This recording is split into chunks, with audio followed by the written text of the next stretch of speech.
Hey, what's going on, everybody? Welcome back to On the Reel. Today we have an awesome Arizona legend in the building today, Jarrod Wilson of Pirate Grip and Electric. Welcome. Yeah. Thank you for having me. Yeah, absolutely. We're stoked. We've, obviously worked with each other a bunch, and kind of want to just get you in here and talk about your story. You've got an amazing setup where you're at. You've been here for a long time. You've got a lot of history in Arizona and the filmmaking world. Just kind of tell us where you got started and what got you into what you're doing now. Well, I started on set as a production assistant, and just kind of was able to be a fly on the wall and see how the whole system worked to make a project. And I really gravitated towards Grip and Electric because they were the people that got things done. Yeah. Totally. And so I started doing that, jumping in with them, and then I was working on independent projects. And the thing that we never had was an HMI, a daylight balance light. Yeah. And so I was like, okay, I'm just going to buy one so I can have the right tool for the job. You don't. Starts with one. Yeah. Yes. Yeah. And then it just, it grew from there. But I mean, once I got it, people started asking, hey, would you rent that? And I never even thought about the possibility of renting the gear. I was just wanted the right tool. Right. We were putting, blue gel on, open face, 2Ks and tungsten lights and, Right. burning through and just like Smoking all the time. It was a mess. And I just had enough of it. And I was like, okay, we'll just get it. And I was working with Mike Hall, who does the Dana Dolly. Yeah. And Love that tool. It's a great tool. Yeah. Ironically, that was our tool that got us. That we just kept going with it. Yeah. That was our first tool. Yeah, I think Oh, the Dana Dolly. Oh, yeah, I love the Dana Dolly. It's awesome, man, for sure. Anyway, keep going. And so just when you have a bunch of gear, you need a pickup truck, and then after you're just tired of the pickup truck game of the C-stand T-handle loosening and the riser coming out and the rest of the Hitting you in the C-stands face. in there, and it's just a mess. So got a box truck from a Key Grip that was retiring, and just parked in my backyard, knocked the wall down, and kind of started the business out of my backyard. And it was a wing and a prayer. It was a leap of faith. It wasn't the backyard of your house? backyard of my house. Really? Yeah, Wow. kind of entered through the alleyway. Yeah. And so, which definitely taught me how to drive, especially trailers. I mean, getting the angle and oh my gosh, it was. You learn a lot just by swinging those things around. You just got to do it, yeah. And I'd gone to film school, I'd gone to Scottsdale Community College. You did, okay. Learned theory and Yeah. worked with other students, and you learn 3-point lighting and Right. rule of thirds and Right. foreground, The middle basics. ground, background, and Yeah. stuff. But I remember whenever we had learned all the theory, and then it was time to shoot our final piece, they said, okay, go to the cage, where they keep all the gear, and go get your equipment to go make your piece with. And I didn't know what to get, at the time. Right. I didn't know the application. It's like, what do I get? Dude? What do I I get? don't know what I'm looking at right now. It was so much. It seems so big, and I mean, it is really big. Sure. I think having options is wonderful, but I think sometimes having options is just it overwhelms people. Sometimes it's like, keep it simple. Yeah, it's like the big menus when you go to a dinner and you're wait, like Cheesecake Factory. You're like, dude, I don't even. Are you ready for food? I haven't got to page like 3 yet. Like I'm on page 48 right now. It's stressing me out. Like, Well, I mean, and actually, it's funny because like I'm vegetarian, so usually like it's the one thing on the menu that I can pick, and I'm like, I'll get that one. Yeah, Perfect. exactly. Yeah. So, but yeah, I don't know. Just started out of my backyard and just kept trying. You fail and then you try again and you get a little win and then you fail again. Oh, yeah. And then something breaks and you got to fix it, and then you figure out maybe I should have 2 of those instead of just one, because now I'm screwed just having one. Mm-hmm. And you learn by doing, and Totally. it's not easy. no, it's not. At all. And you've been doing it for how long now? 17 years? It's like 17 years or so. Wow. Yeah. That's amazing.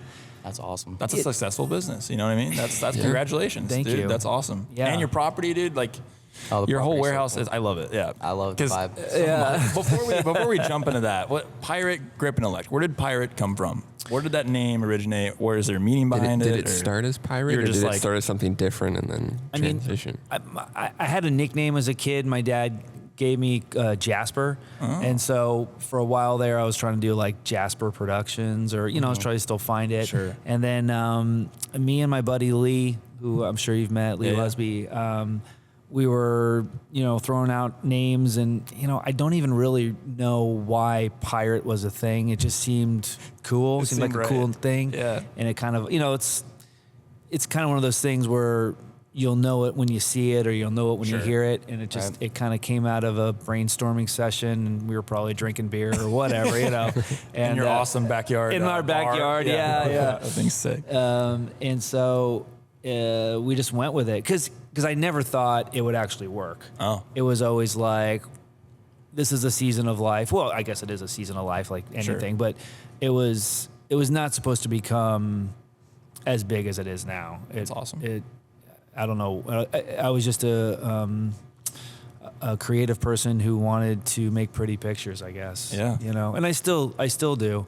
But you just start to grow up and do more paperwork, and you deal with taxes and grown up things. All right, all the business stuff. Yeah. That people don't get. Totally. Yeah, it's all fun and games, and then all of a sudden you're stuck more doing business than you are creative, and you're like, Yeah. You got to take time for sure to do the more creative stuff. Well, I feel like at this point, it's very important to remember where I came from. Totally. And like why I got into this, because it's easy to get caught up in a bunch of crap that doesn't matter. Oh, absolutely.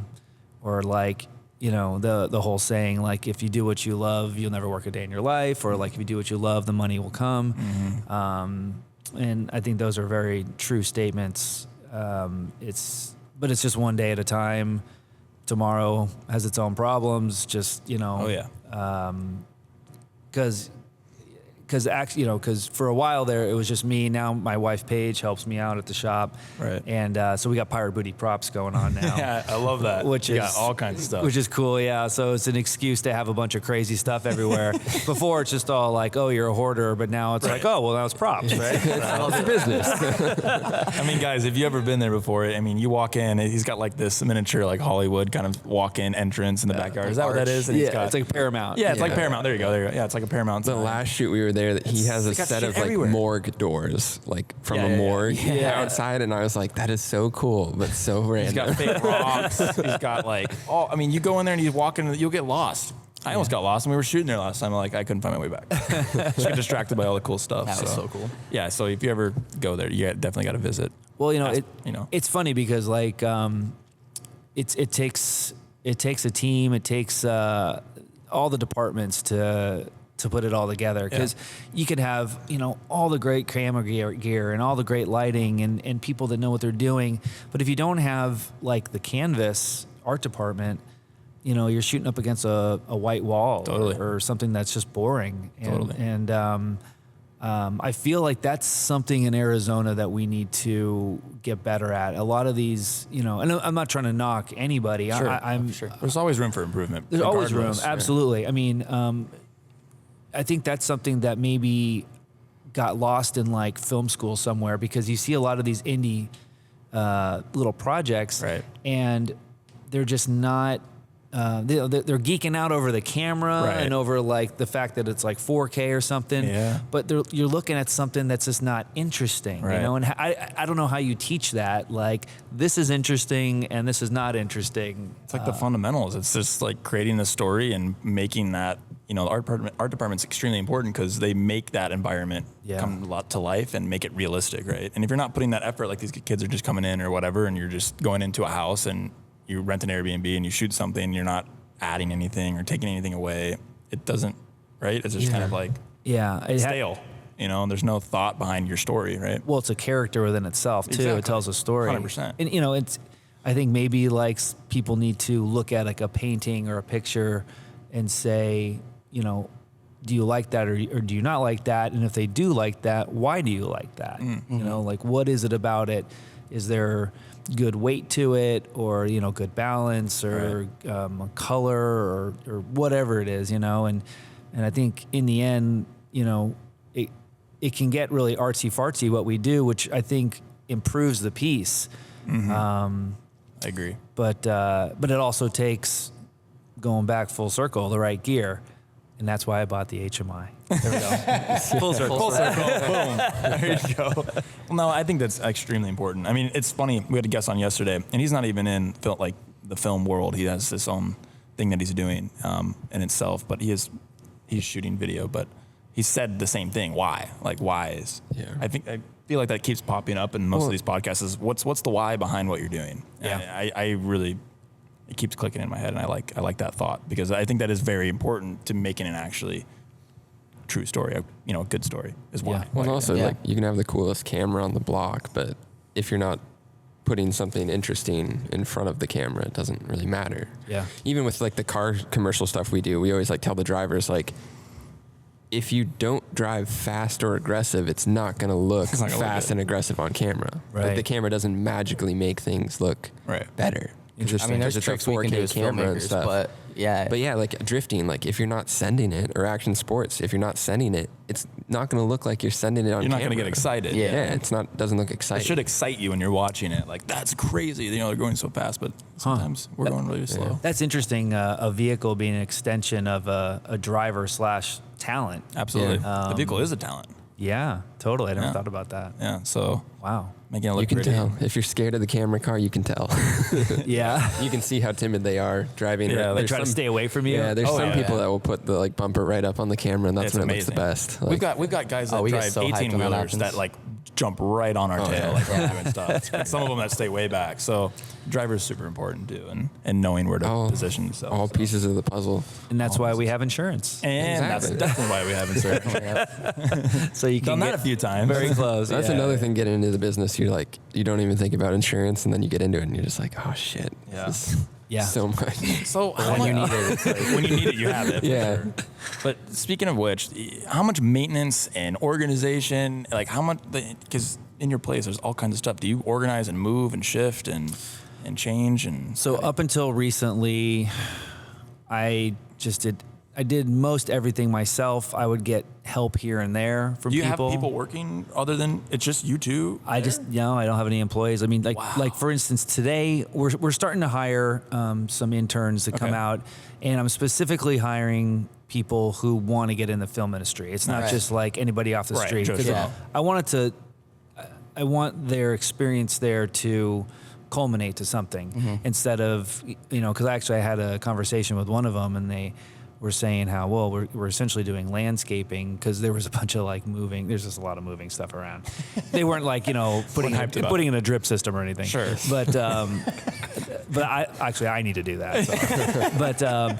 But like, no, I like doing stuff myself, and it actually kind of like pains me to do that. I'm not trying to be cheap. Yeah. I guess I'm Control. particular. Yeah, no, absolutely. No, I 100%. But feel that. but also, like, at the end of the day, whatever department we're in, we just move stuff around.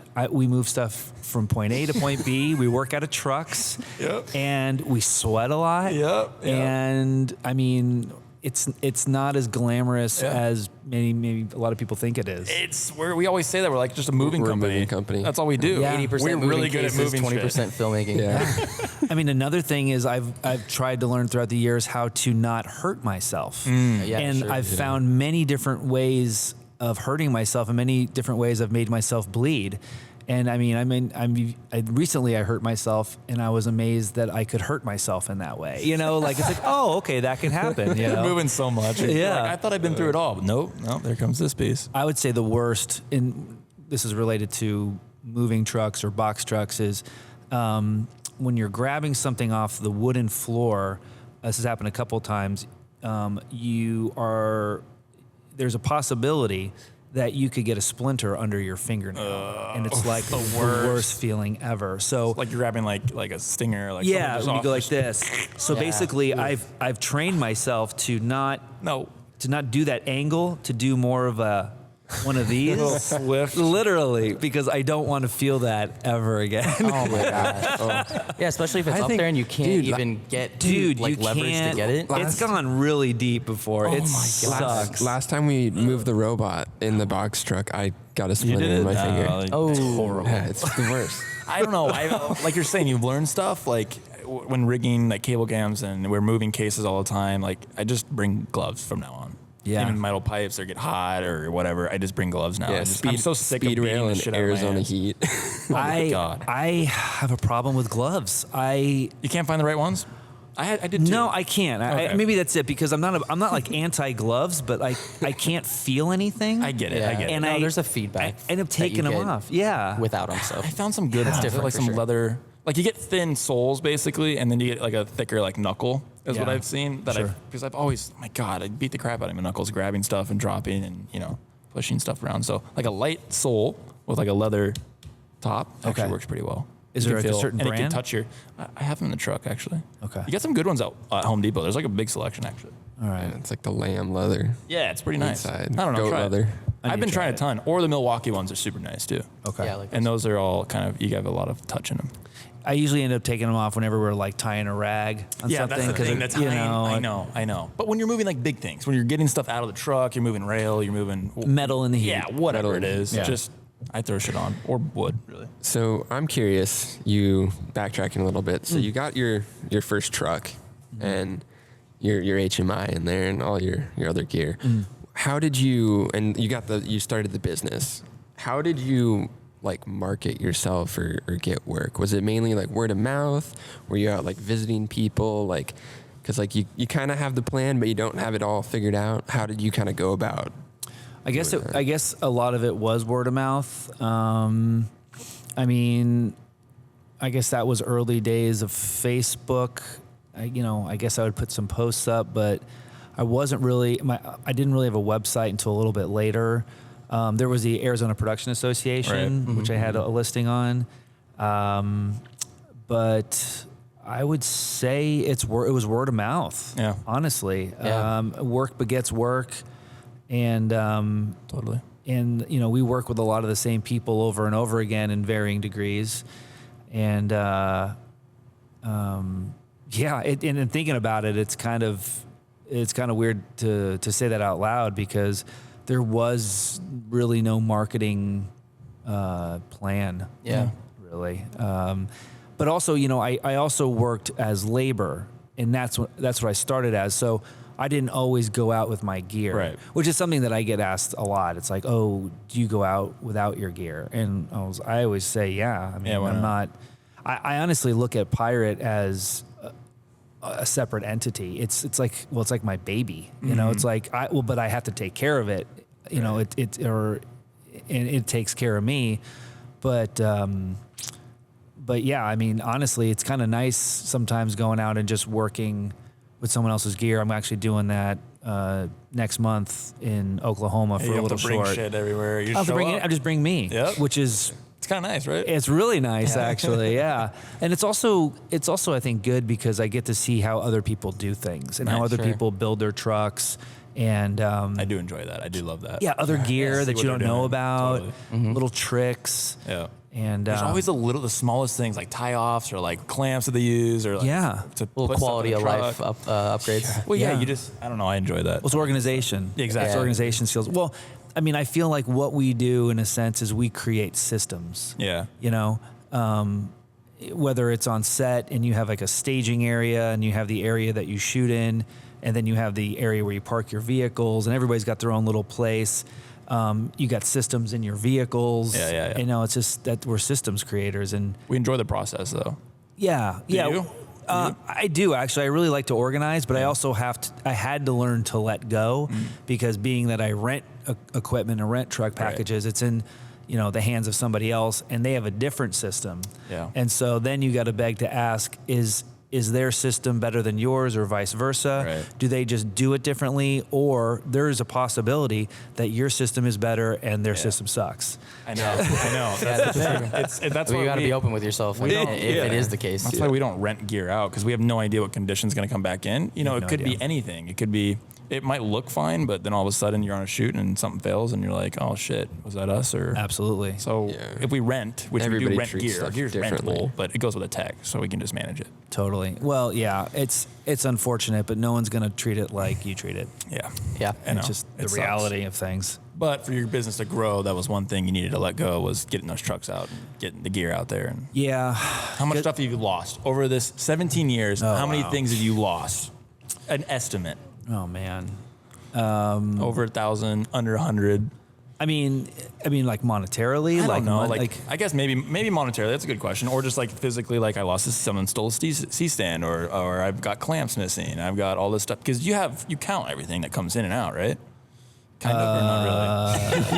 He's like, He's like, I got too much shit. I don't have time for that. oh, totally. I count everything. Every every single C-47. item has GPS tracking. A little QR code Serial comes number. in, gets scanned. I guess my mantra lately has been, I'm just going to do the best I can. Okay, cool. So you don't stretch yourself That's out fair. about that. Yeah. You're your own it's- boss.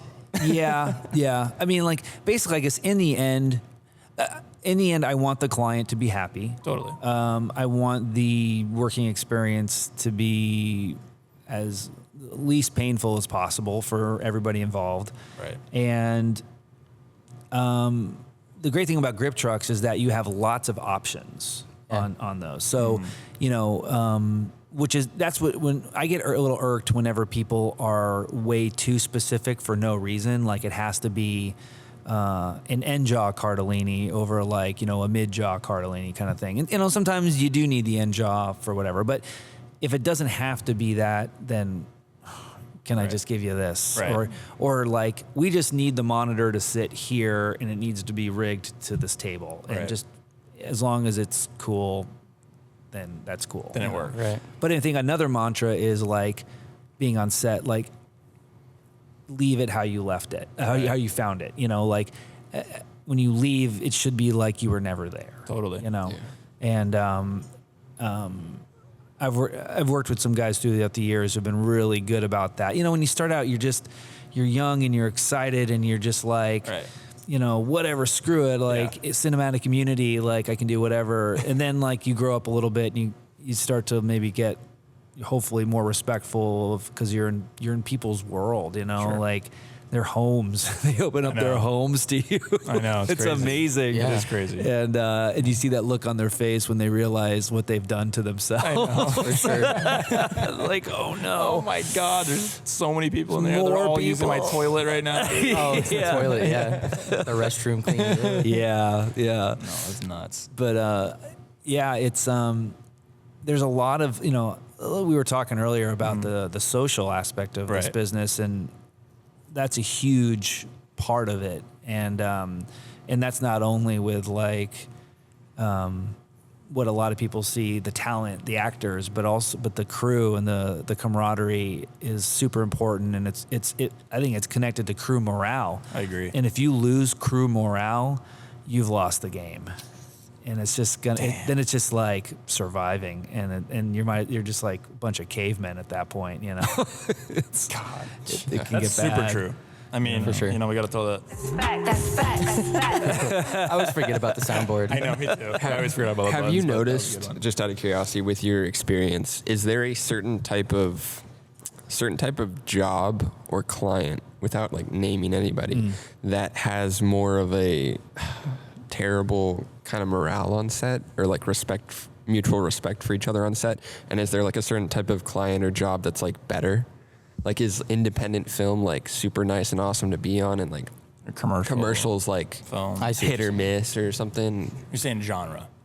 Well, genre wise, is there like a preferred job that it's going to be a good time and it's going to be good personality wise on set and run smoothly, and then there's other ones that come across and you're just like, Is it more so about the people that you'll be working with?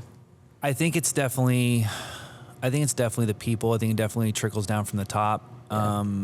If you're, if you're above the line, people are not that cool, then it's going to affect everybody else. Totally. I would say that there is definitely, and there are exceptions to this. There's exceptions to everything. There's no blanket statement. Right. But, and I know that I'm not alone in this, and there have even there are even people out there that have T-shirts and patches, but it's kind of along the lines of I don't care how you do it in LA kind of thing. That being said, we're neighbors to California. Sure. And so, it's funny. It's like territorial. It is. Yeah. It's like the stigma of bringing that over. We're just like, why? We know what we're doing. We're professionals, right? Well, what it is that, LA and New York have everything they could ever want. Right. And so, and that must be amazing for them. And then that brings, but with it comes other things. It drives prices down. Yeah. There's a lot more competition. And so you really got to hustle to make your business work. Yeah. But it also creates people who are spoiled. So they, that joke on that video they had for a couple of years ago, like they got a techno crane, but they wanted a super techno crane, that thing. Yeah. And I think that there's some truth to that. Sure. And so, I'll find that people will come in to Arizona and not be prepared for the fact that we don't have everything. Right. Not that we don't have anything. Right. But it's not down the street. I can't get a super 75 techno absolutely down the street. You know what I mean? Totally. Like, Totally. And so I would love to be able to lovingly educate them with that Sure. without them taking offense. But I mean, we live in this world where, people, and we work with very creative, larger than life people sometimes that, who knows who you're going to deal with, So It's true. Oh yeah, we've run into all sorts of people. yeah. So But I mean, I would say on the flip side of that, I think you're asking like humble crews. I would say that, man, it's the roll of the dice, really. It's hard to say. I would say the last movie I worked on where it was just a total joy to work with everybody, it was like in 2015. It was a movie called Lamb. Oh, wow. And it was interesting, actually, now thinking about it. It was a lot of us from many different places. There were some people from California. There was me from Arizona. There were people from Pacific Northwest. And it just like clicked. It just worked. And even when we were wrapped with the project, we were all like group texting each other and like filling each other in with like, what was going on the rest of the summer and like where we were going. We missed each other, and it was really cool. special. Wow. And I definitely hold that project close. Yeah, no to my doubt. heart. Yeah. Do you think that worked because it was just like a mutual, like respect that there were so many, it's not like just LA was coming in, right? And then you were just a couple of Arizona guys and then they would just take over. Do you think it was because there were so many states involved that like, that everyone wanted to learn from each other and just kind of had this respect that everyone was on the same project from different, states? Well, I think it trickled down from the top. I think that our director / main actor, this was his baby. So, but also he was just very approachable. Nice. His girlfriend, now wife, was a producer, and she was just like the mom of the set and had those mom qualities, which is, you always need that. You do. Like when you have it, it's like, whoa, it's a total. We just had one on when we were working with the process trailer stuff. Yeah. Where were we? We were with OH. I don't know, doing something. Or Matter. Pacing with Matter. And we had this house up in Prescott, and it was these two couple were just like, here's our house, and it was like sick, and they're kind of like on the hippie side of it, which was cool. She was coming out, we're like rigging stuff up, and Chance and I, she's like giving us cookies, like fresh baked cookies. I'm like, wow, dude, wholesome. This needs to be on every set. How do we hire her for everything? Yeah, but yeah, it's special when you find it's from the heart. Yeah, it's super special, and I don't know. I guess maybe that's one of those things where you need somebody there who wants to give and be nice and not expect anything in return. Yeah, no kind of doubt. thing. That kind of quality. Totally. Yeah. And that's hard to find not only in the film industry but in the whole world. Yeah. Yeah. That's a tricky one for sure. Oh, yeah. But that's a good question. It's like, is there some sort of like a pattern or something like I don't know. A certain industry that's just I think it's like a film, like filmmaking and indie films and commercials. I think commercials are short-term stuff, and then the films are long-term. So I think you kind of treat it as like a camp. Yeah, film is more camp mentality of like, you go have fun and everyone's there. You're going to be here for a long time, so you might as well like. You're all going to go through it together, right, type thing. right. And when you come out at the end, everyone's happy. It's right. like Whereas commercial world's kind of like hit and run. It's hit and run. Some people don't even talk and then to us. there's a lot of that. There's a lot of the more of a sprint. LA mentality in that space of like they show up and they're like, "What do you mean you don't have this?" And you're like, X, Y, "This and is Z. Arizona. This market would not support that piece of equipment. Yeah. But we have this and it does the same thing. Or just like it's the just little not the things. same name. Well, that's what he was saying So with it the won't look clamps. good on your Instagram post. Right. That doesn't matter. Right. It's like the same thing. Someone got mad at us because we didn't bring the right head for a tripod, and we're like, "Oh, what?" The brand he didn't want to. We were hiking Show. around backcountry on this one. Wow. So like Or just- we I didn't don't want to know. bring a big one. And then he was just like, "Don't take any photos of me."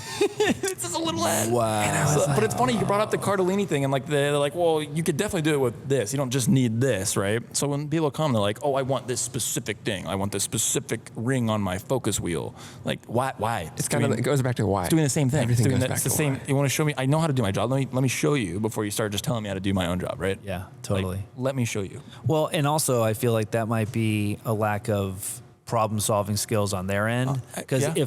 Or 'cause trust. I feel like people come to Arizona and they don't think we know what we're doing. it is a I hate trust that. issue. Yeah. It sucks. So It does I think suck. That's where the community we were talking earlier is just bringing us together, because I think if we get everyone together, it kind of brings up, like you said, the morale of where we're at, and maybe increases trust for when clients come in. Everyone's prepared, they're ready to go, and I don't know.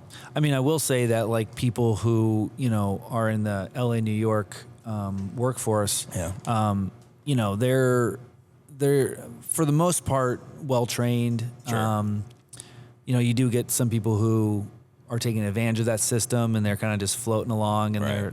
they're kind of lazy because they're used to bigger crews. I think that Arizona is a very good place to learn film production because, the harsh environment, especially now True. in the summer, will weed out the weak. 100%. Oh, yeah.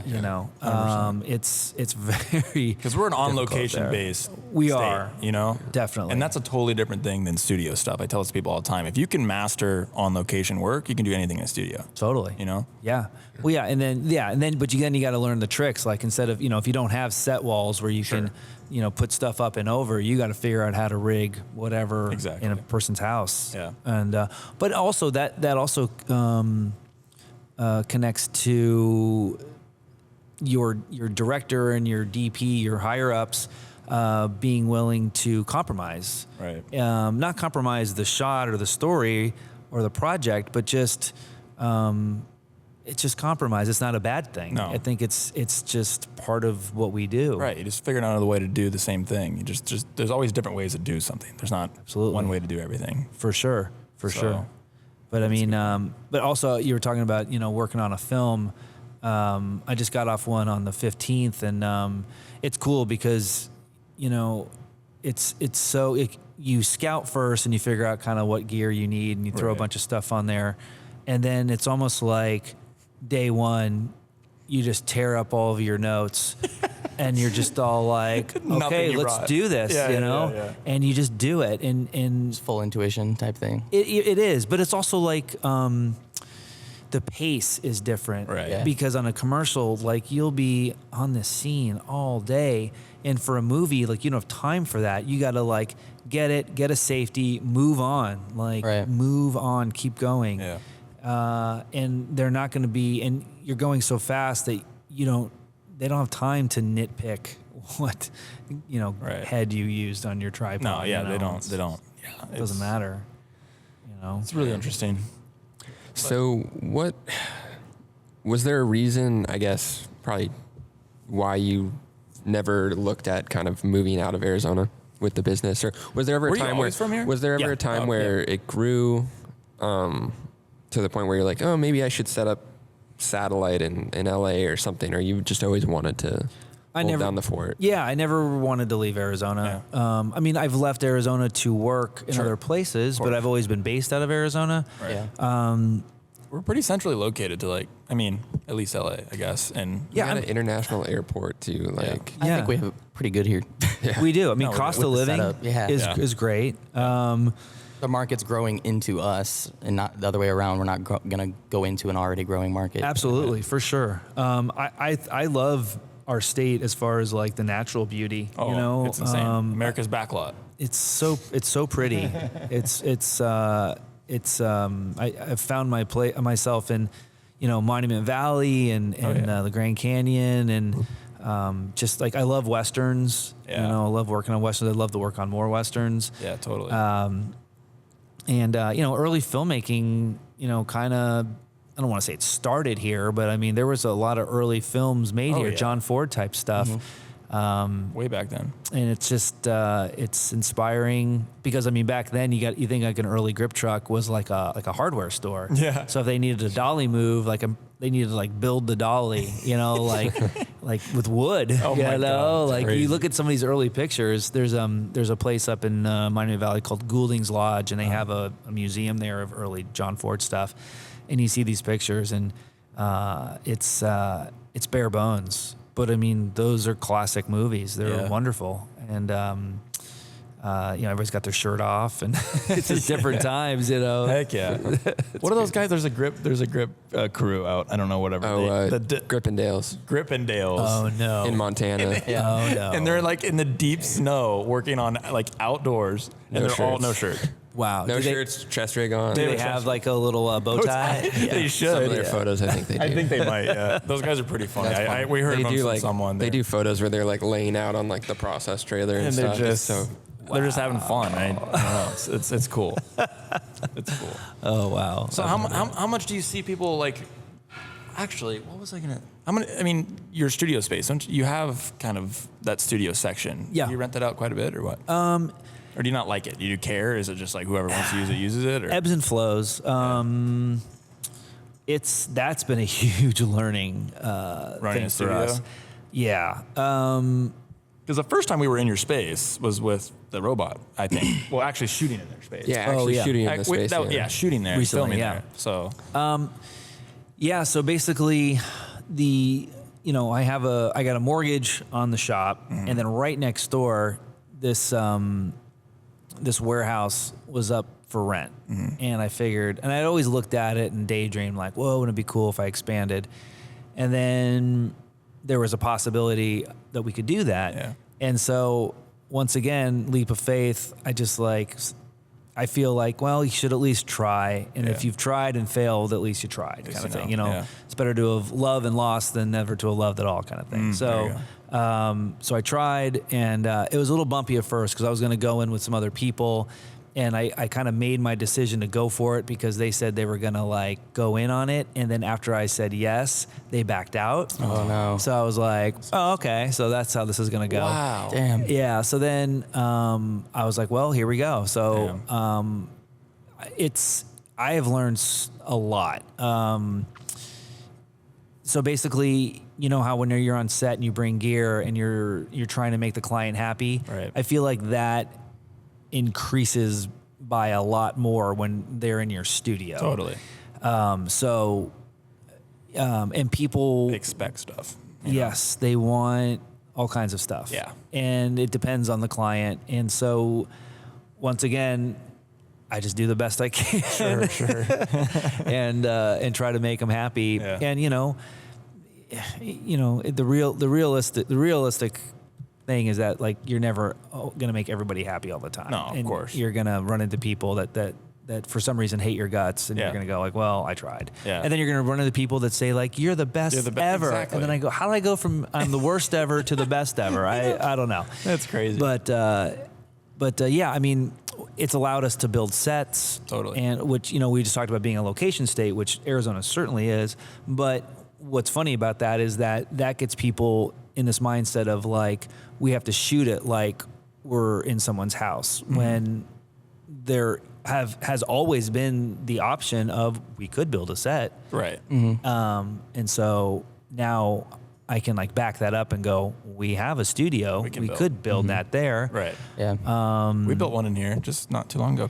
Yeah. Last month. I mean, I was going to bring that up when we were talking about the art department stuff. Yeah, we had for me, that how was big like was a it? huge like eye opener. That's why on we want how this space. crazy you could transform a space and then make it your own. Yeah. If you build it from the ground up. Well, yeah. it's funny because when you film something, it's all about just framing out what you don't want to see. And then the audience doesn't know where you are. No. Yeah, no, exactly. At all. It's So- great. Yeah. It's freedom. They did it pretty big. It was, it was majority of the space, but they had a lot of Yeah. people in here, and they built an amazing room, It was basically. one out here. day, one day up, one day down. Yeah. Yeah, we have this pole in the center too, and they Yeah. creatively like put furniture around it and wrapped it in white, and It worked. It worked perfectly. Oh, that's awesome. It was so cool. What kind of a set was it?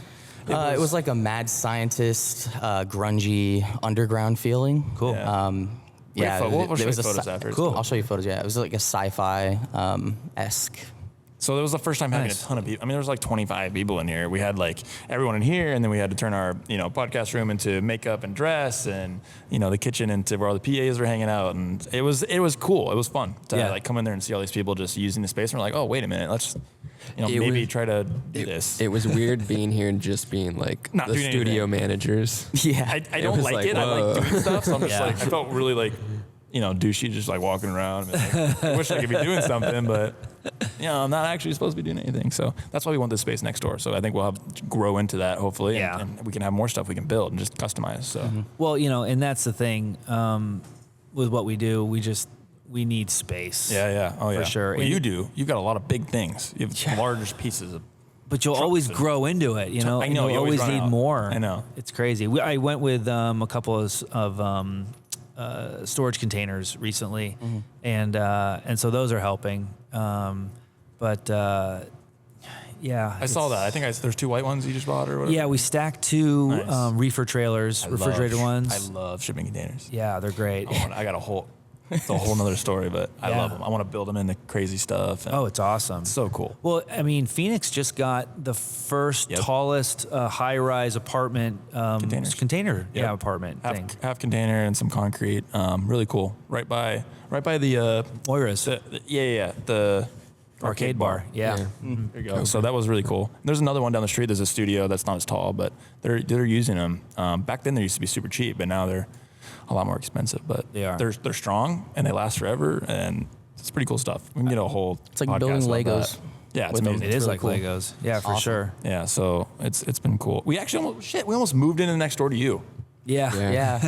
Before was we came funny. here, we're like, actually, this was literally the only place we could physically move into before we were homeless, basically. Because legit like days. We were like, we might have to get a storage unit for like a month. It sucked. But Yeah. eventually we got it, but that would have been so fun. That place was so cool next to you.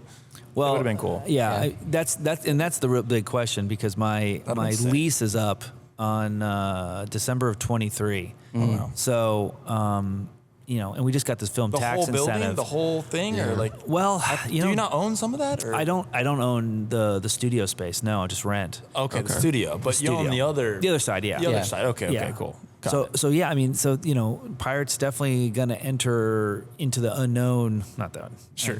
I've known what's Going gonna deep happen into it. tomorrow, but yeah, I mean, like so I think that bill passed, right? The film did. tax I was incentive just gonna bill. bring that Well, up. it's on the desk. It needs a signature. Oh, now. Ducey needs to sign Yeah. it. Ducey hasn't It's a signed. I thought sign. Ducey did sign it. I think it's in the agenda. They're not. I think- they're not solidifying until they get that signature. I wouldn't- or they're not going to get it hyped about it yet. It's not. What yeah. do you think about it? Well, I think that from what I know about it, it definitely stresses a lot of infrastructure. Oh, yeah. That's benefits towards people who have infrastructure. So that means that's not the majority of people in the state. That's what Yeah. Alex was saying. So, the same. so I want to see it benefit everybody, obviously, and like the labor force. But I'm afraid that it'll bring in a lot of people from out of state. It will. Which I think just inevitably will happen and does happen just been even happening right now. now. Yeah, exactly. Yeah. But we got to keep our state how we like it. Absolutely. I just think of like New Mexico. I feel like New Mexico They burned them all and definitely Georgia. changed Oh yeah, a Atlanta. lot. Not that I know all about that, but I just, from what I hear and knowing people that work over there, It's changed. I've heard that they've lost a lot of their commercial work because it's a Yeah. lot of, film narrative work. Right. Yeah. So, and you make more money Sure. on commercial Yeah. work. I like doing both because Right. they both have their pros and cons, but I would love to see Arizona keep the commercial work, keep the corporate work. Everyone always needs We have a lot content. Of we have a lot of new tech companies now, so Yeah. there's a lot of stuff coming in. But I think the thing that we were just missing was the narrative part of things. Yeah, yes.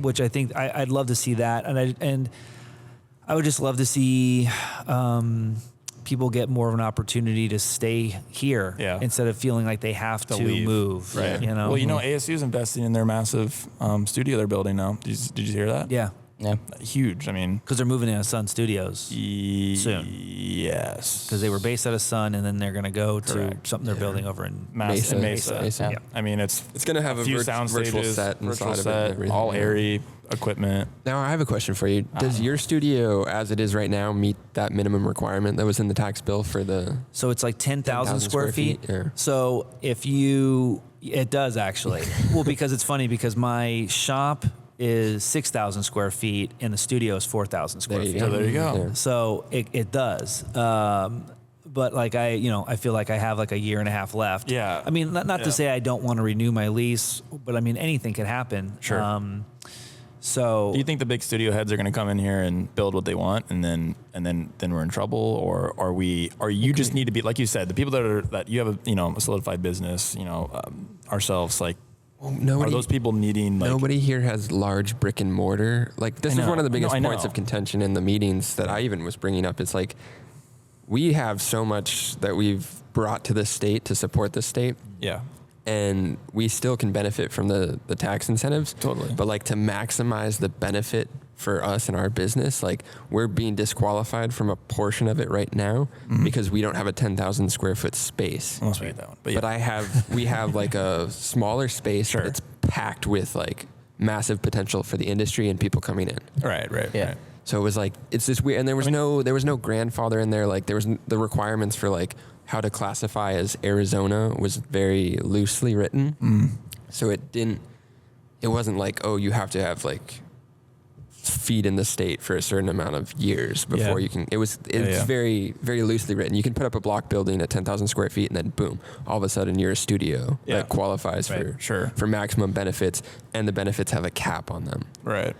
So well, I think it begs to ask the question of like, like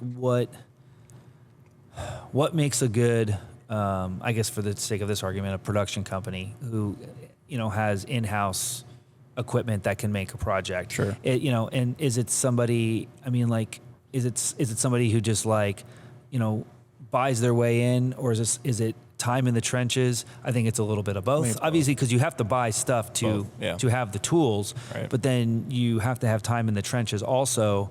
But the question is, will this incentive just bring in somebody who just buys a 10,000 square foot building and sees the money and goes like, oh, what do I need? I need to buy this many C-stands and this many cameras and blah, blah, blah. And like, okay, now I'm putting people out of business who actually work in the business. And that's what we don't want. I know. Yeah. Right. But I think that might it's happening in Austin, Texas right now. They're massive studio. Studio. I mean, it's huge.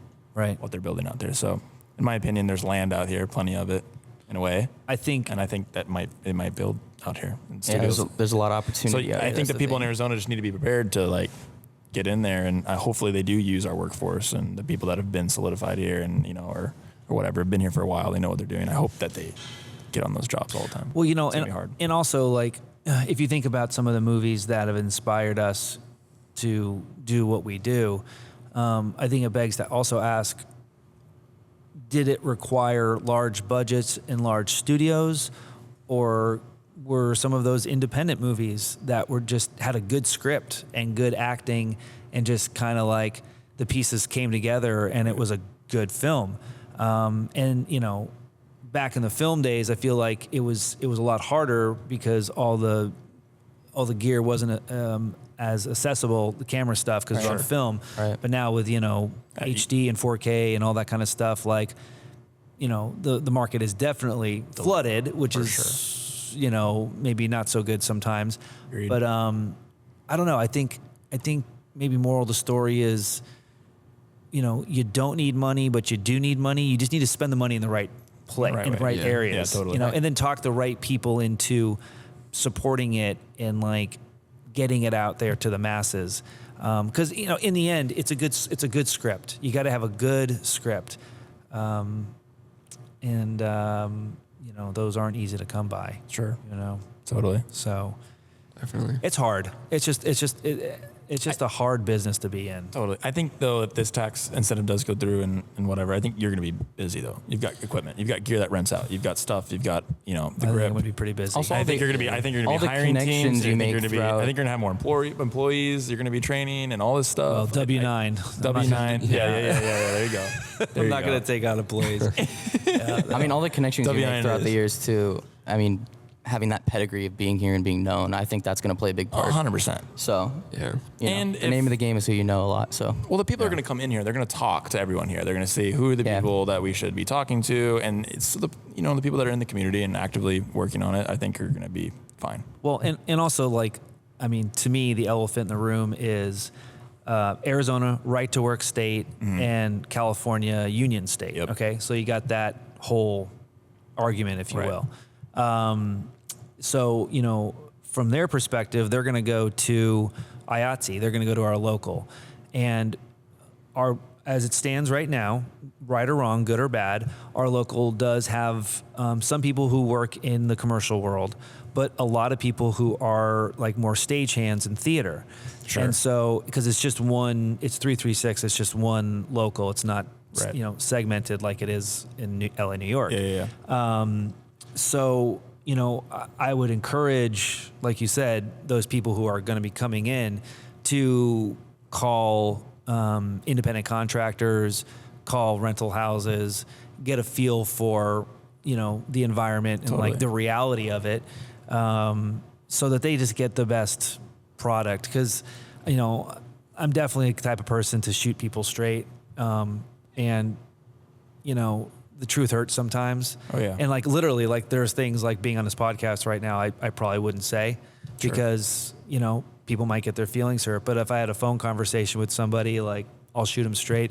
And it's not to hurt anybody's feelings. It's just, it's business. It's business. Yeah. And it's just the way it is. And if a company or a person or, whoever is not 100%, well, they have all the freedom and power to step it up. Sure. Like I'm not stopping them. Right. Yeah. But I'm also not going to let them drag me down. Exactly. Because it's it's a competitive world out there. It is. It comes down to dog it. eat dog world. Yeah. Hey everyone, thanks for tuning in to this week's podcast. We hope you're enjoying it so far. Want to take a quick break here to talk to you about an awesome opportunity to improve and grow your business and profits. I know a lot of our listeners are business owners or freelancers in the creative space, and sometimes the back end of your business can be a real struggle. Things like accounting, getting ready for tax season with endless 1099s, and more can be a tough time for creative individuals who'd rather be behind the camera than a spreadsheet. Which is why we wanted to give you all a little help and point you in the direction of Core Group. Who is Core Group, you might ask? Core Group is a small business that is helping other small businesses with things like taxes, strategy, planning, and growth. There's so much more than just an accountant you meet with at the end of the year or tax season. They're a group of people dedicated to helping you expand your business through planning and strategy. And each account gets a person who's there to call and meet with you to discuss any future plans you might have. We love having our meetings with Jeremy as we discuss future plans for our own business and larger purchases. We've been with them for a couple of years now, and I can tell you the difference from when we made the switch was huge. Let's talk about saving a lot of money on taxes. We knew we had made the right decision after our first tax season with them. It's important to get someone who understands your industry, and Core Group works with small businesses in the medical, manufacturing, insurance, construction, and most importantly to us, marketing and video production industries. They know the ins and outs of how to set up the back end of your business for success and can work with a variety of needs and budgets. If you're a business owner or freelancer and looking to take a step in the right direction for your business, follow the link below or email one of the individuals in the description of this podcast to sign up and get more information on how Core Group can partner with you and start helping you strategize and plan for the future.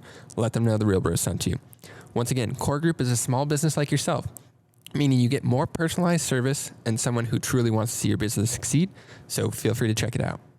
Yeah. I've been saying it a lot to people more recently too, is most people don't focus on the business in this business. They focus on the creative, but really you have to be business to get to creative. They live in tandem, but to be successful and to sustain yourself for 17 years in the industry, that's putting a business mindset to it.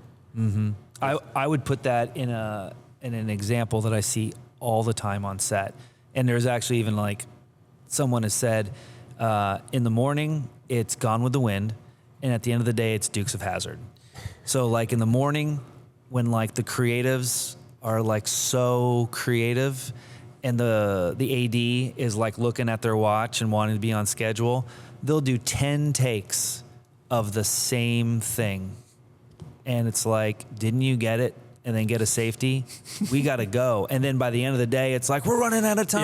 Yeah, and then they're not creative anymore. No, they're not creative. I know that You're feeling. overtime. You're working more. I mean, shit. What about the project we worked on? 070 Shake for Jimmy Fallon. Yeah.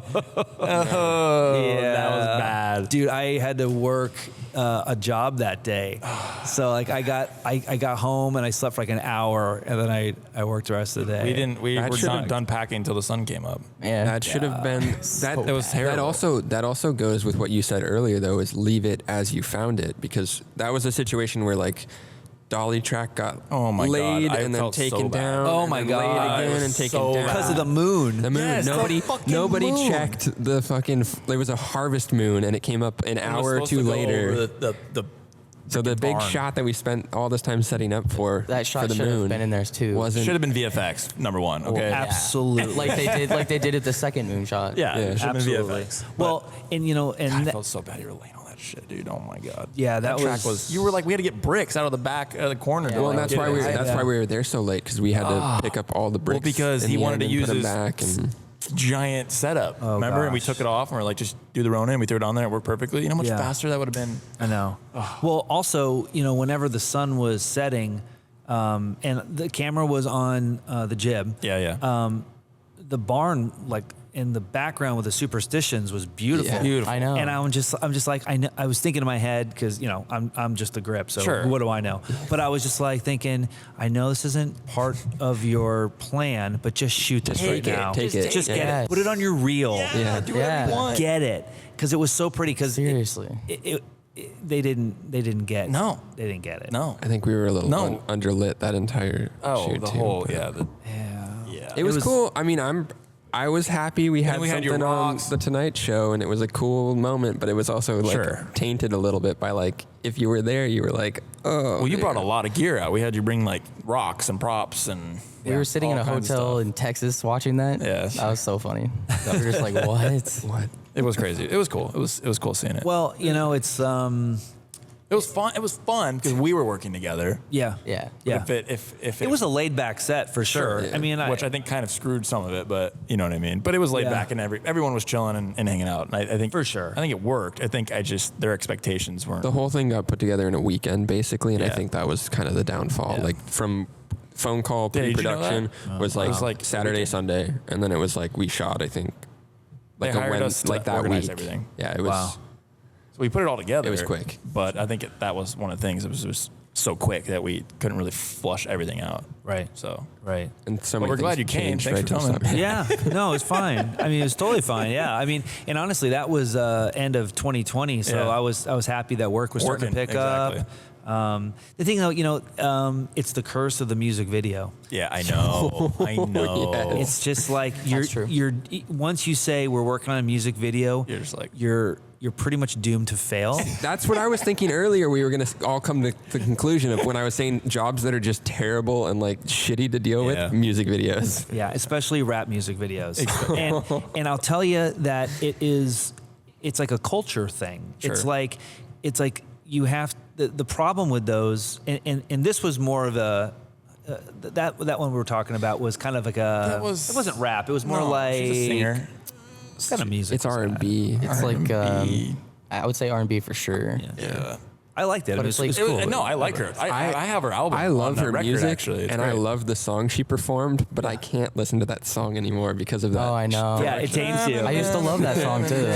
Let's think about music videos. You listen to it over and over again all day, and you're over hurts. it. Over it. Well, but the thing about the reason why I think music videos tend to fail, specifically rap music videos, is that the artist feels like they need to bring their entourage, and they also feel like it's a party. So a lot of times they get like high and drunk. Oh, and then you're trying yeah. to direct them because we're working here, Right. and you know it's harder to direct someone when they're high and drunk, and then you know it's all about But then also to give them some credit, like they're going to perform. So like, like they're at a club and they're partying and they want to try to get into it. So, okay, they probably want to stay in that mindset. Sure. Okay.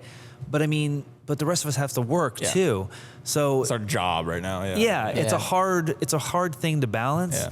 And it's like so often such a mess. That's the one. I think that's what happened when we were on.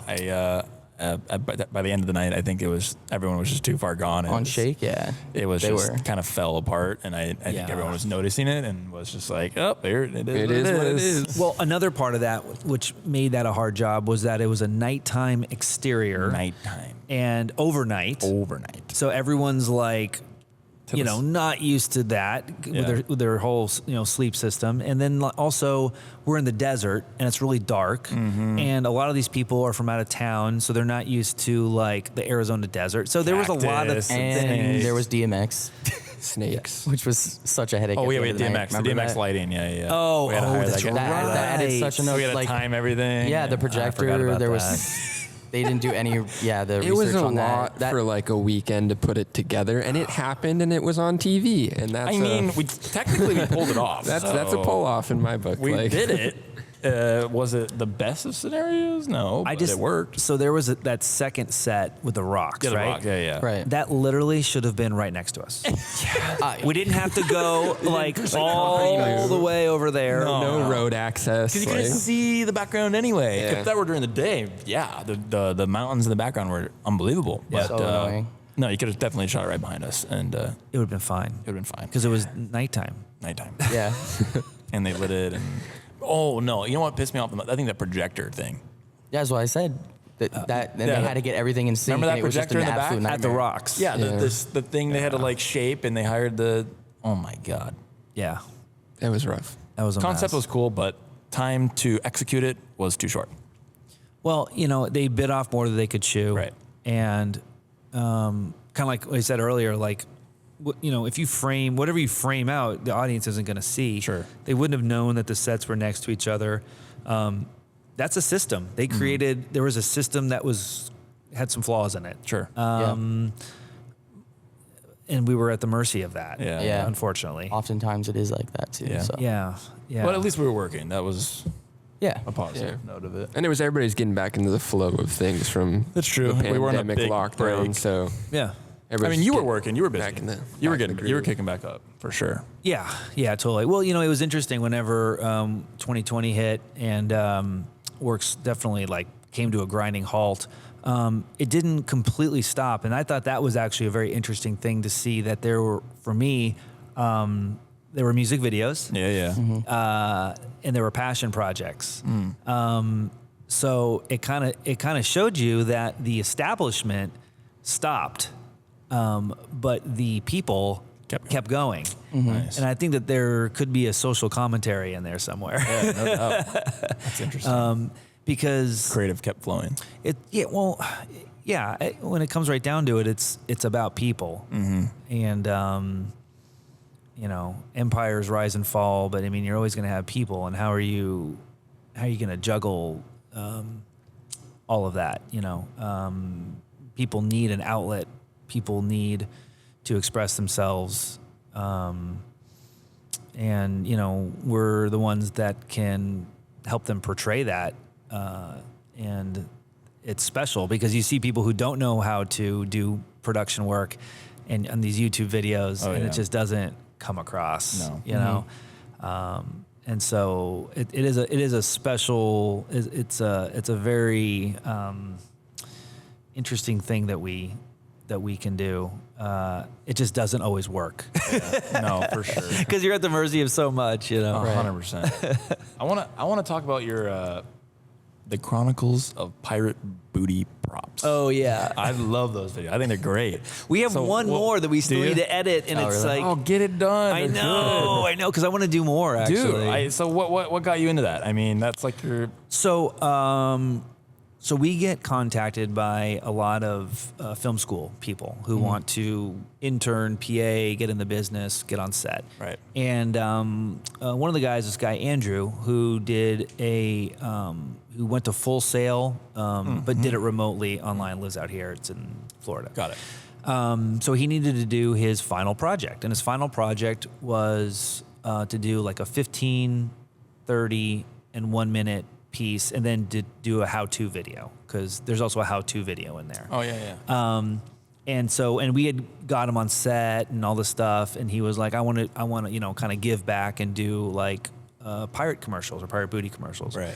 And so we had some ideas, and he wrote kind of an initial script, and it was very loose, and we kind of we shot all those in one day at the shop. Oh really? All of the ones that are oh wow. Yeah, we shot all of them, the how-to, and then the 3 videos, and I kind of just we kind of slapped them together on the day. I kind of ad-libbed a little bit. Yeah. And it was really cool to see that the production value we could get out of just trusting each other, 100%. our instincts, and just doing it.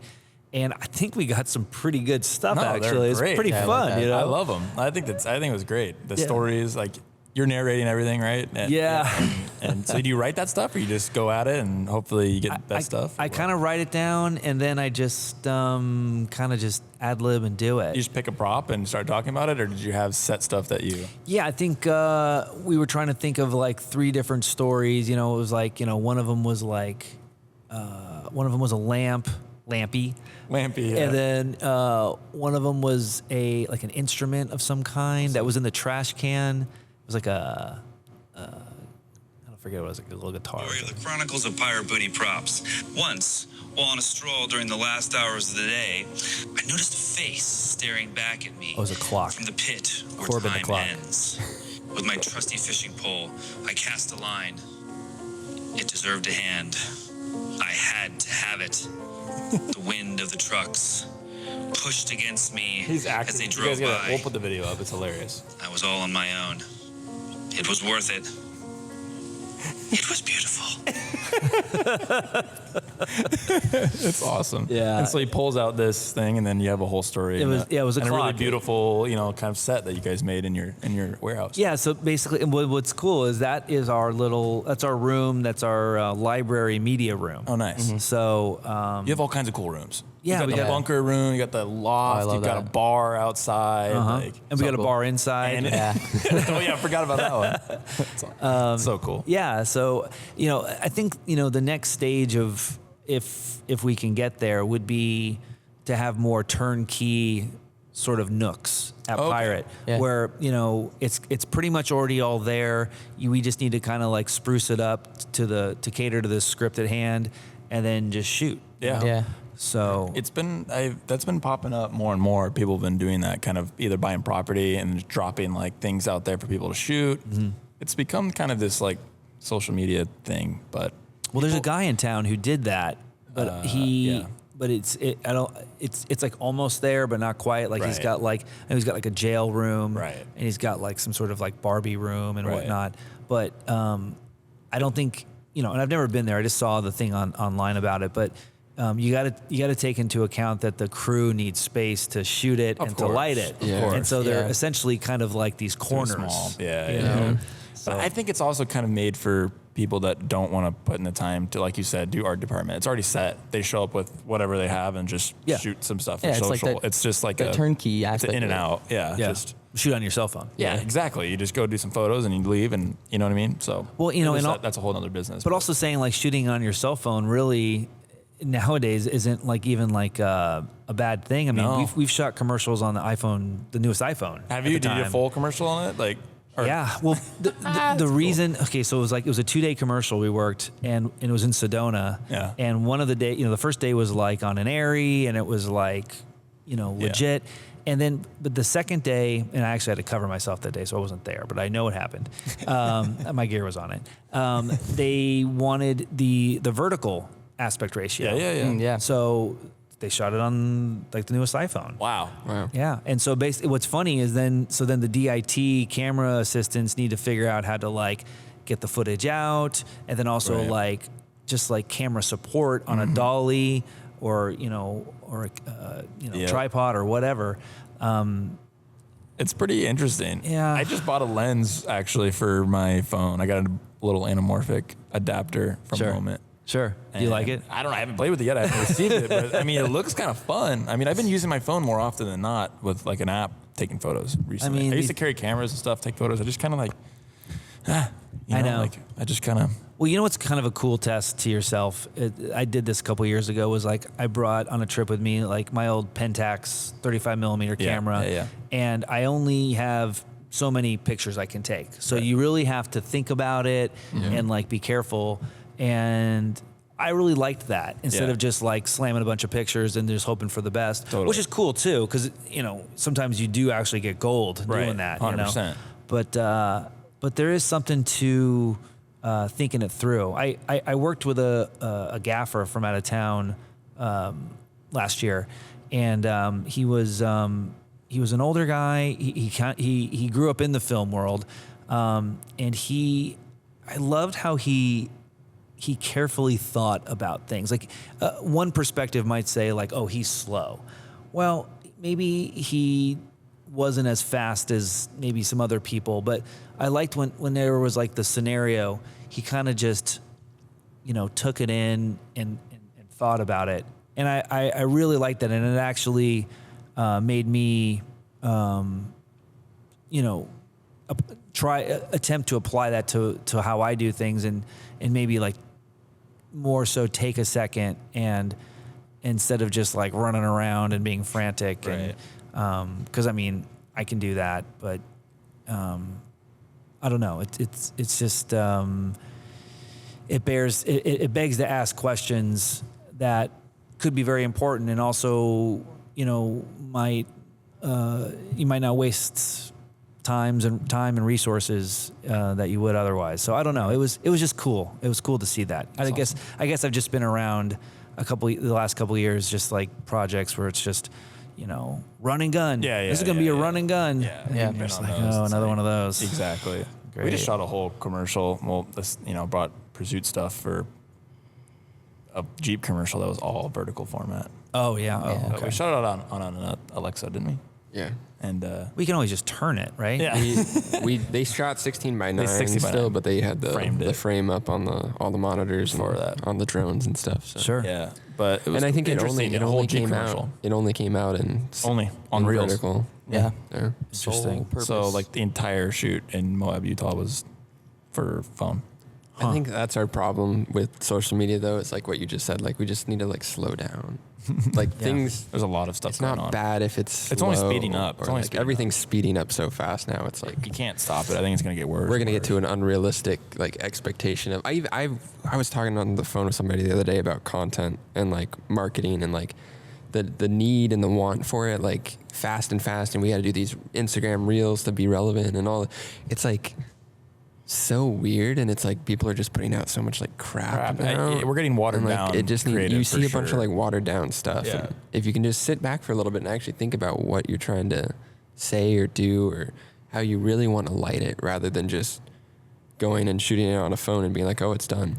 Yeah. Well, I mean, That's so important. even like making a decision about, you know, the creative decision before you're there on the day on set. Because there's a lot of just like making decisions, like community decisions within like, you know, the clients all sitting there. Well, what do you think? What do you think? Yeah. Well, let's shoot it like all three ways, you know, and like that's not making a decision. And also, you know, it seems like a lot of times when there's problems like that, it comes from the above the line who maybe never worked in the crew.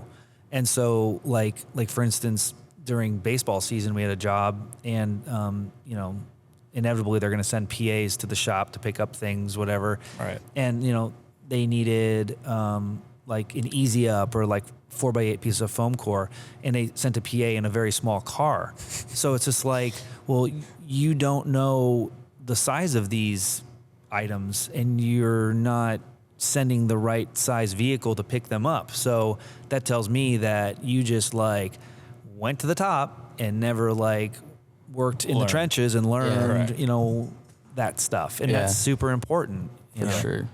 And so I don't know. It's just like, I was on set the other day and I asked a PA like, oh, what do you want to do? And they're like, oh, I want to be a director. And I was like, okay, well, I hear you, but like, is there a department, a director? I was like, the director kind of knows everybody else should know everybody else's job should. Sure. And so what department do you want to do? And then he was like, oh, well, DP. Okay. Well, I was like, no, well, Grip Electric will definitely help you learn how to do that. Definitely. And then once you're good at Grip Electric, then you can DP. And once you're good at DP, and maybe you can be a director kind of thing. Yeah. But it was like, everybody wants to, like, I don't know if I'll say everybody, but most people want to be in charge, but you got to kind of work your way up there because you're just going to like screw everybody over otherwise. Absolutely. Yeah. You don't know. Well, like you said, it starts from the top and it trickles down. So Yeah. it all depends on who's on the top and how things are going to be going. Totally. Well, and a lot of people don't see the time put in these days because that's something people don't show. Like you don't see on social media the like late nights or early mornings or hours spent tweaking and learning and experiencing and talking to people. You just see kind of like the hype moments, the cool moments, finished products. So there's like this disconnect now of like, well, I'm What's a PA, reality? Director, no idea how they get there. Yeah. Or like how much work, like anything in life worth doing is going to be challenging and Can't hard. jump there. And, You want to get there. You don't. fuck ups and failures. Yeah. Which, by the way, was there ever a moment or an experience that was like a big like failure but learning experience for you coming up when you started the business or something funny? I mean, we are always, to this day, you still are going to fail and learn from it. But was there like a big moment that kind of fundamentally like shaped you and the business? The splinter in the fingernail. Yeah, right. Well, never forget that, I bet. Never, for sure.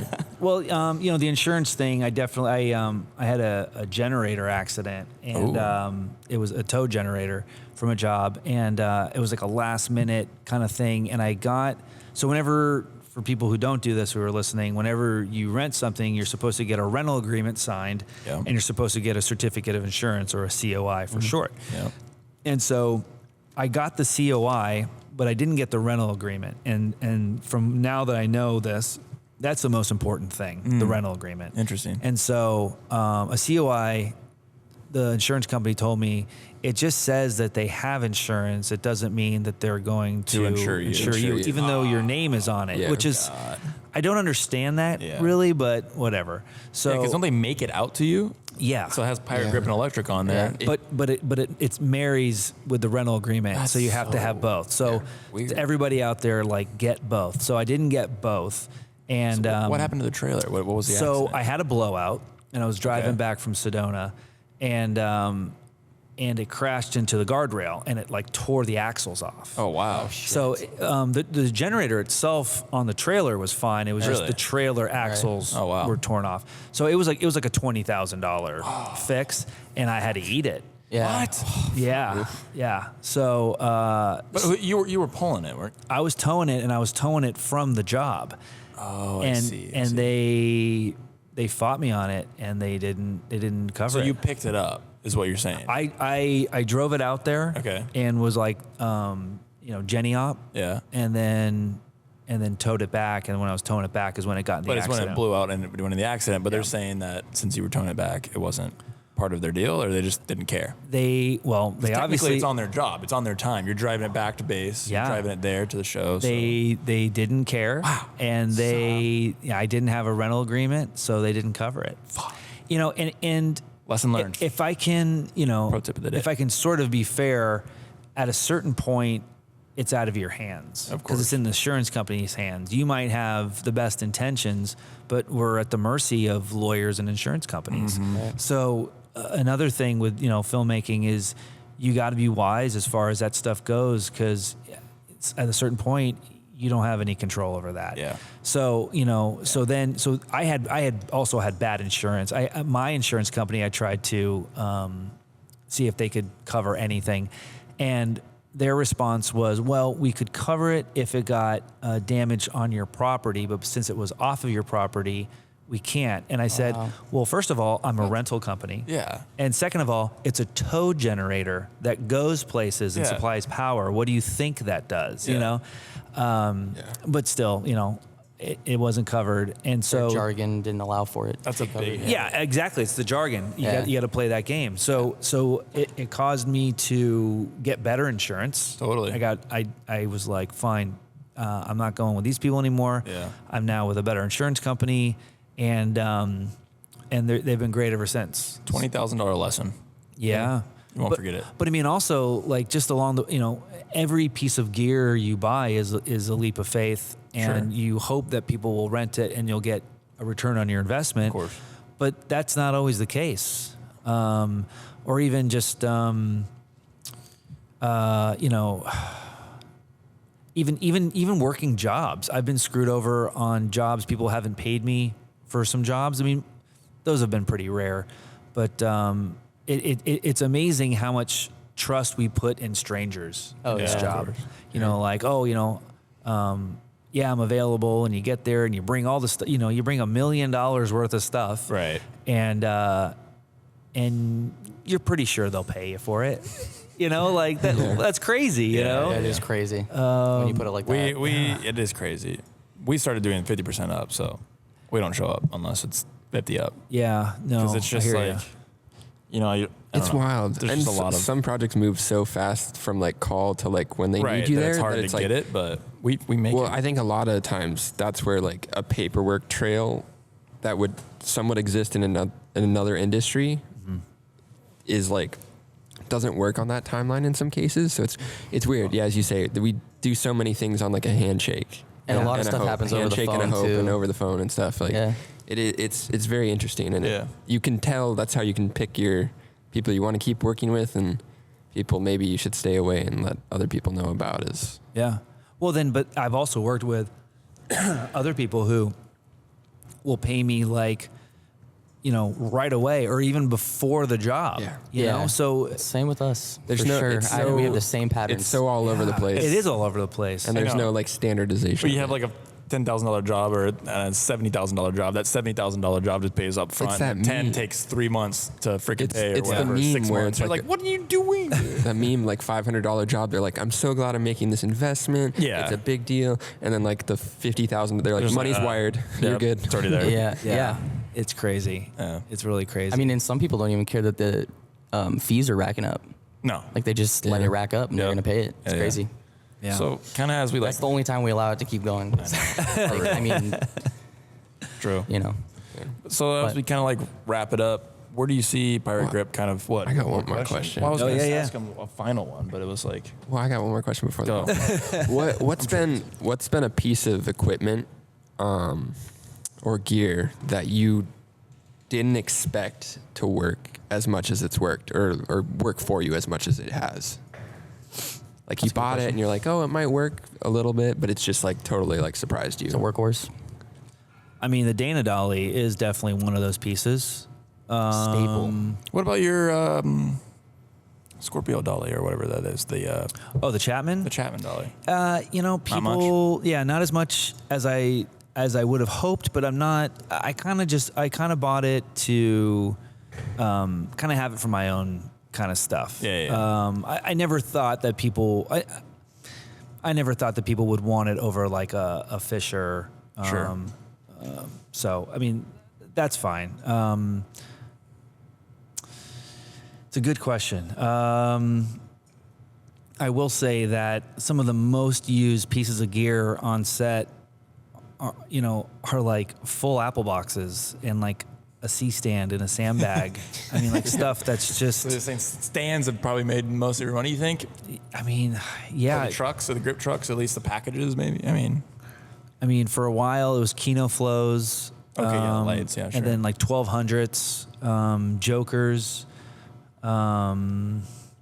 We're in this day and age of LEDs. Right. So Are you investing in the aperture like everyone else is right now, or what? well, They're pretty sweet. they are sweet. I like them. I don't want to put all my eggs in the aperture basket. Yeah.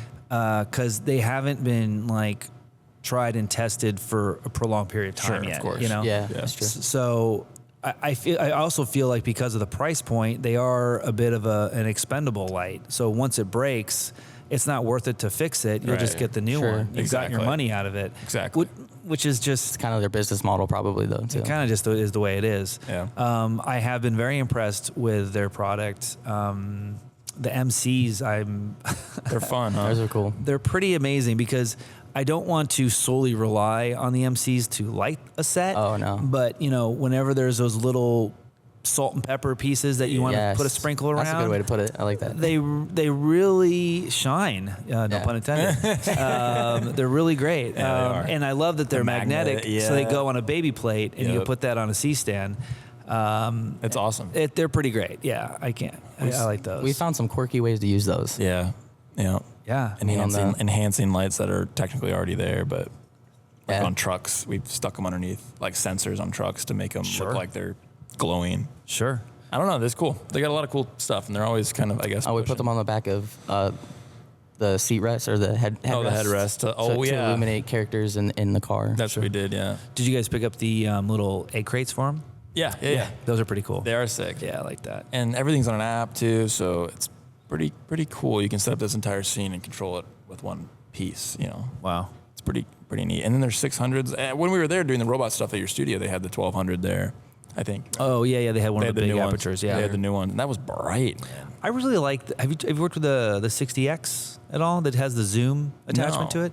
Man, those are really cool. Is it the filament that goes on the front? of the Yeah. So lens? basically, it's like the Lico attachment that goes to it that takes the gobos. I love that. We use that. Yeah, It's yeah. more expensive than the actual light itself, but I really like that light a lot. It's so funny. I shape feel like it. everybody else is going like bigger, like the 600, Yeah, the yeah, 1200, and I'm like, oh, the 60X is pretty cool, Right, or the right. MCs are cool because Yeah. I already have the bigger lights Sure, and yeah. HMIs, so Yeah. It doesn't matter. The small character lights are like really helpful in some instances. well, especially like on indie features because you're go, and to have something that's just like you don't have to worry about power, a large power pole, Right. and that's just like bicolor, and it saves the scene, it saves the day, or it's battery powered, like a 1x1 panel with a battery, like nothing special.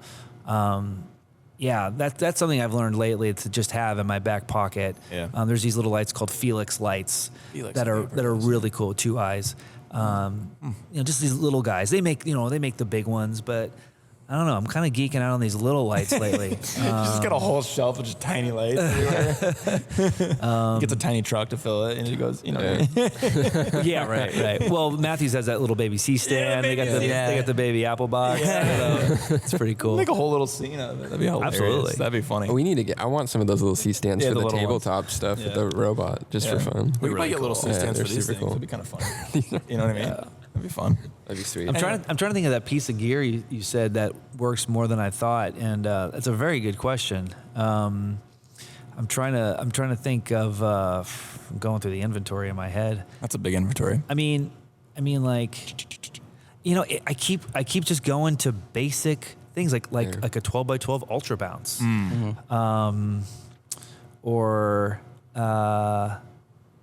just like like a mag liner cart. Oh, like just things that are just we use it every single shoot. Yeah. And it's not a money maker, but if you didn't have the mag liner, you're going to carry everything. Exactly. So Makes your life easier. It does, for sure. So convenience, For sure. and also like the Apple box. I feel like that relates to being in the grip electric department. We're trying to give the aid the DP and get them comfortable so they can get the look they want, so the Right. director's happy. So sometimes it's just giving him an Apple box to sit on and giving him a courtesy for shade, like a floppy. Floppy, yeah. And then when they're happy, trickle down effect, we're happy. Exactly. 100%. So They notice the little things. It's little pretty things. easy to throw up a floppy and give him a seat and some shade. Absolutely, He or she. for sure. So, kind of my final question is like, where do you see Pirate Grip going? Where's your future? What's the future look like for Pirate? I started getting into this business because I wanted to make content. I actually graduated SEC with like a screenwriting degree. Oh, wow. And so I'd like to to make stuff. Hell yeah. You know? Continue to the Chronicles. Yeah. Heck I yeah. mean, and that's the question. Like, what does that look like? Because I'm also want to be realistic. Of course. I don't want to just like try to make my 2-hour movie and it's just like, well, that's not going to work, you know? And I'm also happy that I didn't like try to do that back in the day because I didn't know anything back then. And, you know, I'm still learning stuff now. So we're starting to take on bigger projects at Pirate that we help crew them up. We're kind of like the one-stop shop. And so I feel like that's getting us used to hiring the crew and like putting it all together and, you know, balancing the budget. And that's good practice for us, for Paige and I, my wife Paige. Totally. And she's helped, you know, she's pretty much in charge of Pirate Booty, but, you know, we both work together. Sure. But I don't know if that's going to be, I mean, you know, you can put something online. I don't know. It's going to be narrative though. Nice. And so we're throwing some ideas around with that. And so we'll see what happens. Heck yeah. Yeah. We'll start small and realistic and then maybe work our way up and see what happens. But I get, you know, when you start getting into that realm, you got to start looking for investors. I know. Cause I mean, I can't do everything no one can do everything themselves. No, totally. And you just, Teams are better. yeah. And you know, it'll make it actually happen instead of, you know, half-ass, you know, because I want to do, if I'm going to do something, I want to do it 100%, Absolutely. you know? Yep. So. That's what my mom always said. If you don't do it, if you don't put your all into it, don't do it at all or whatever. I don't know what it was. Yeah. I can't remember. No, it's true. I mean, because be excellent at everything you do. Yeah, exactly. Because why would you do it any other way? You know. Exactly. So we're gonna try to make some excellent projects. Hell Hopefully. Yeah. Okay. Excited for that. Yeah. Oh, yeah. Same. But dude, thanks for coming on. Yeah, This is thanks for awesome. having me. Love hearing your story. Yeah. Work with you soon. Yeah. Hope to work Keep with you guys kicking soon. ass and Yeah, 100%. have sure. fun. But we'll see you on the next one then. Excellent.